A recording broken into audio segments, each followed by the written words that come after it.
रब्बना इरहम लना या रब्बना।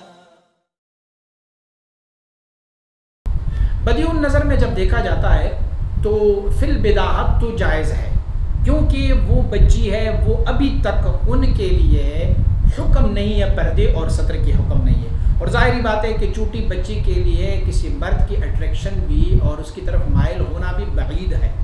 ज़्यादा छोटी बच्चियों के लिए माइल नहीं होते मर्द। तो ये तो बदीहुन नज़र में है। लेकिन अगर फिल हकीकत देखा जाए तो ये फ़ैल चून कि अगर उस बच्ची को वो लिबास पहनाई जाती है तो वो उनकी आदत बन जाती है। और देखो हुज़ूर नबी अकरम सल्लल्लाहु अलैहि वसल्लम बारक ने हमें अपने बच्चों को 9 साल पर नमाज ना पढ़ने पर उस बच्चे की मारने की भी हमें हुक्म दिया हुआ। हालांकि 9 साल का बच्चा जो है अभी बालिग नहीं है, या बच्ची जो है वो अभी बालिग नहीं है, लेकिन हुज़ूर नबी अकरम सल्लल्लाहु अलैहि वसल्लम बारक ने हमें हुक्म दिया हुआ है कि अगर 9 साल का बच्चा या बच्ची नमाज नहीं पढ़ रहा तो वालिद उस बच्चे या बच्ची को मार सकते हैं, उसकी तहदीब और तहजीब कर सकती है।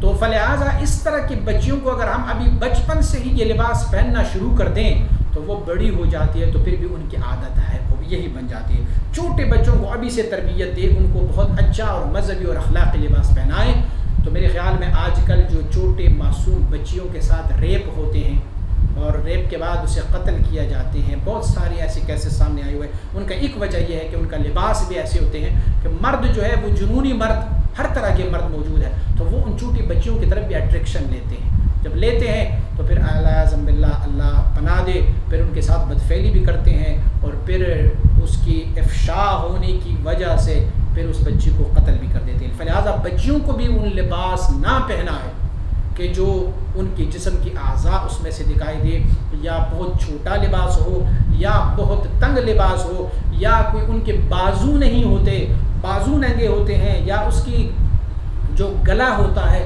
वो बहुत बड़ा होता है, या कमर में उनका कुछ हिस्सा कम होता है। इस तरह का लिबास नहीं पहनना चाहिए बच्चियों को भी।